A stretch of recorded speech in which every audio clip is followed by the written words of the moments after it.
et bienvenue au Moving On Summit 2019. Nous sommes ici dans l'Aquarium. Je m'appelle Julia Cibaran, je suis la vice-présidente marketing et audience chez Cedar International et j'ai l'honneur d'avoir avec nous ce matin Madame Sophie Javary, vice-présidente du conseil d'administration de BNP Paribas. C'est vraiment un honneur de vous avoir ici avec nous ce matin. Ça va bien? Oui, très bien. Je suis très heureuse d'être ici. En plus, on a le beau temps aujourd'hui. Finalement, le beau temps après 3 jours de temps un petit peu moins beau. Mais c'est sûr qu'à Moving On, le sujet le plus important, c'est la mobilité durable. Puis pour moi, aujourd'hui, d'avoir une conversation avec vous autour de tout l'enjeu des business models dans tout ce qui est les changements climatiques, ça va être vraiment le core de notre conversation. Alors, la première question que j'avais pour vous, c'était vraiment autour de l'impact que les business devront avoir sur les changements climatiques. Qu'est-ce que les business devront faire pour améliorer notre sort dans le monde? Écoutez, c'est une vaste question. Ce qui est clair, c'est que c'est un défi qui est extrêmement vaste. Et ce qu'on se dit, c'est qu'il n'y a pas une seule organisation, un gouvernement tout seul qui pourra résoudre le problème. Et c'est bien une coalition à la fois des entreprises, des pouvoirs publics et des consommateurs qui devra faire ce changement. En ce qui concerne la mobilité durable, on sait que c'est une question essentiellement d'énergie, donc on devra peut-être être plus léger, être plus lent et en tout cas effectivement plus durable et sans doute utiliser beaucoup plus d'électricité. Donc ça pose la question effectivement des infrastructures et certainement d'investissements colossaux qui devront être réalisés dans ces infrastructures, que ce soit dans les transports publics, que ce soit dans les transports privés. Et donc la finance a évidemment un rôle à jouer pour financer ces infrastructures, pour soutenir les projets, pour soutenir les entrepreneurs aussi qui sont très actifs. On en voit beaucoup ici dans la transition énergétique. Et effectivement, des business models qui vont changer. On vous parlait de modèles d'affaires ici, mais c'est vrai que dans la transition énergétique, par exemple, les projets d'énergie renouvelable sont des petits projets. Alors que nous avions l'habitude au niveau des banques de financer des énormes centrales thermiques, des centrales nucléaires. Maintenant, il faut financer des tas de petites installations un peu partout. Et ces petites installations, il faudra qu'on les finance de manière assez standardisée pour qu'ensuite on puisse les rassembler dans des produits d'investissement qui vont ensuite pouvoir être placés auprès des investisseurs institutionnels. Donc vous voyez le rôle vraiment important que la finance et la banque ont à jouer dans ce domaine. Énorme. Puis, est-ce que ça prend un changement culturel à l'intérieur des banques de vouloir vraiment mettre l'emphase sur cette sorte d'investissement? Tout à fait. C'est un gros changement culturel et un changement qui est assez enthousiasmant pour les équipes. Donc on a commencé en fait il y a 10 ans à avoir des politiques qui étaient des politiques sectorielles où on s'est dit non, on ne veut plus financer le charbon, on ne veut pas financer le gaz de schiste, on ne veut pas financer l'exploration dans l'Arctique, etc. Et puis après on s'est dit non, il faut aller au-delà de l'exclusion, il faut imaginer des nouveaux produits financiers qui vont effectivement répondre à ce besoin. Donc, vous avez peut-être entendu parler des obligations vertes, des green bonds, donc qui est en fait une nouvelle classe d'actifs dans les obligations qui financent spécifiquement des projets qui répondent à des critères très stricts de sustainability. Ensuite, il faut qu'on travaille probablement avec les organisations aussi gouvernementales, pour type UN, etc., pour imaginer ces produits et donc travailler sur aussi, par exemple, avec nos clients du réseau en France, on a imaginé des nouvelles solutions de financement pour qu'ils puissent passer à l'électrique et qu'ils puissent financer un véhicule électrique. Donc vous voyez, c'est tout un champ en fait d'innovation qui percole à travers l'organisation. Chez BNP Paribas, on a 130 banquiers qui ne font que ça, que réfléchir à ces nouveaux produits. Mais en même temps, tout le monde en est conscient, du conseil d'administration jusqu'à l'ensemble de nos banquiers qui parlent à nos clients. Et ce que nous voulons, c'est créer des coalitions d'une certaine façon entre nous, nos clients corporate qui ont plein d'idées, et puis les investisseurs. Donc les investisseurs institutionnels recherchent en fait à mettre dans leur panel de produits d'investissement des produits qui répondent à ces critères-là. Vous avez peut-être entendu parler qu'il y a eu un grand manifeste de 415 investisseurs institutionnels tous ensemble qui représentent 32 milliers de milliards d'actifs sous gestion qui, ensemble, ont signé un manifeste pour agir sur les changements climatiques. Donc, vous voyez, il y a beaucoup de changements à l'œuvre et qui sont très enthousiasmants pour nous tous. Et en même temps, qui apportent des défis, puisque, si vous voulez, on a l'habitude, nous banquiers, de traiter avec les chiffres, de vérifier nos chiffres, d'avoir des auditeurs qui les vérifient. Et maintenant, il faut qu'on vérifie d'autres critères, qui sont des critères extra-financiers. Et ces critères extra-financiers, il faut qu'on ait la même rigueur pour les appliquer qu'on l'a avec les chiffres. Et donc, il faut y penser. Il y a tout un contenu intellectuel que nous devons apporter à cette réflexion. Mais ça change grandement la charge mentale du travail pour les personnes qui doivent avoir la responsabilité des investissements. Puis, une des questions que j'avais, c'est par rapport au retour sur investissement, parce qu'on sait qu'en finance, souvent, on cherche un retour qui est élevé, qui est bénéfique pour l'investisseur. Comment est-ce qu'on fait un compromis entre ça et peut-être quelque chose au niveau de l'investissement qui va avoir un impact positif sur le climatique? Comment est-ce que vous pouvez vendre cette idée-là à des investisseurs? Alors, d'abord, on s'aperçoit qu'en fait, il y a une telle demande dans certaines poches d'investissement que finalement, investir dans une green bond, une obligation verte, ça ne rapporte pas moins qu'une obligation normale. Donc ça, c'est déjà assez rassurant. Et ensuite, la façon dont on le fait, c'est de bien expliquer qu'il y a un rendement qui est un rendement en ligne avec des rendements financiers normaux et en même temps, il y a un impact positif. Et je crois qu'on est, en particulier au niveau de la génération des millennials, tout à fait conscient que cet apport supplémentaire en termes d'impact est quelque chose qui a de la valeur et même si elle ne se traduit pas forcément immédiatement dans une rentabilité supplémentaire. Et il y a un autre aspect, c'est que je crois que nous nous apercevons aussi qu'à ne pas faire cela, on prend des risques. Quand vous investissez dans une entreprise qui a son business model uniquement sur le charbon, vous prenez des risques parce que peut-être qu'elle ne pourra plus produire à base de charbon dans 5 ou 10 ans. Donc il faut aussi, non seulement il y a la rentabilité, mais il y a aussi le risque parce qu'on ne peut pas se permettre que nos investisseurs perdent de l'argent parce qu'ils ont investi dans une entreprise qui aura fait les mauvais choix.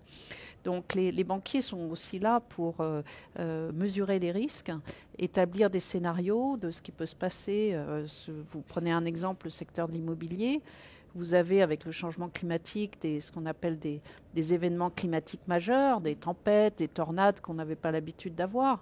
Et ça a un impact sur la valeur des biens immobiliers, d'où sur la dette que nous mettons sur ces projets dans certaines géographies. Donc vous voyez, à chaque fois, nous devons raisonner dans un couple qui est un couple rentabilité, mais aussi risque. Oui. Et ça, c'est notre travail de tous les jours. C'est très intéressant.